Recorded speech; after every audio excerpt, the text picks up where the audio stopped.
আসসালামু আলাইকুম এভরিওয়ান। বেগুনের কি অবস্থা? আশা করি বেগুনে বালা আছেন। আনগদ প্রতিদিনের মতো আমিও বালা আছি। তাই জানাগো লাগে শেয়ার করবো লগে শিকড় আলু কীভাবে রান্না করে। তবে আঙ্গ এদিকে কিন্তু আবার আঞ্চলিক ভাষা মাঠ গেল না এক ব্যাকে চিনে কার এলাকাতে কি নামে চিনে ওটাও কমেন্ট করে জানাই দিন।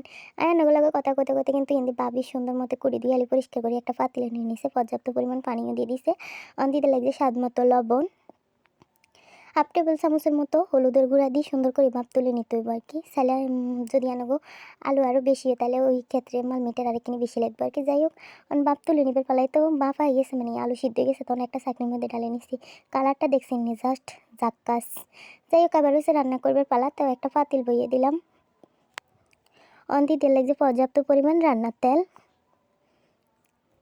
তেলটাও গরম হয়ে গেছে, এবার দুইটা পেঁয়াজ কুচি করে দিয়ে দিছে।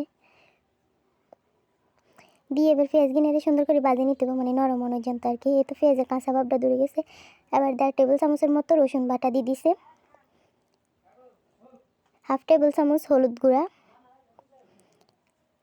1 টেবিল চামচ মরিচ গুঁড়া, 1 টেবিল চামচ লবণ। যেহেতু ওই সময় সিদ্ধ করবে মানে টাইমে লবণ দিয়েছিল, এই কারণে আর কি লবণটা একটু কম দিছে। তো অনেকখানি পানি দিয়ে মশলাটা নিয়ে সুন্দর করে কষিয়ে নিতে হইব।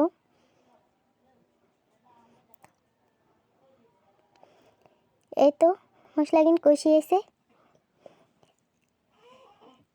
ওই সময় যে আলু সিদ্ধ করে রাখছিল তখন আলু কিন্তু দিতে লাগছে।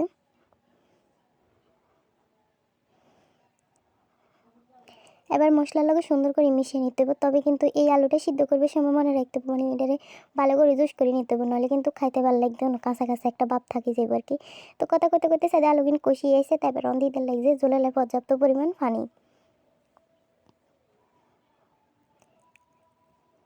দিয়ে এবারে সুন্দর করে লাইছে প্রায় 8 থেকে 9 মিনিট জাল করে নিছে।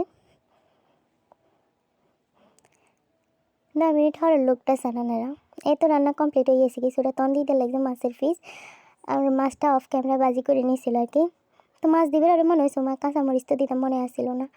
তারপরে মাছ দিয়ে 1-2 মিনিট জাল করে নেবার পরে কাঁচামরিচ কাটিয়ে দিতে লাগছে, মানে ভাবি আর করার কি কাঁচামরিচ অন দিয়ে দিয়ে লাগছে, কিছু হবে না এখন, না কিছু হতো না, তখন দিতে লাগছে কাঁচামরিচ। এই তো কাঁচামরিচ দিতে লাগছে ভাবি আল্লাহ রাসারি করার আরাম্মু। অন দিতে লাগছে ধনিয়া পাতা দিয়ে এবার আবারও সুন্দর করে লাইছে 2-3 মিনিট জাল করে নিছে।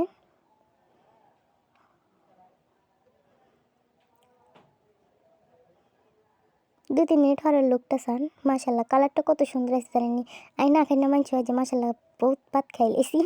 তাই যে পর্যন্ত রইল বেগুন বালা, তাই সুস্থ থাকেন। Thanks for watching video. Allah Hafiz.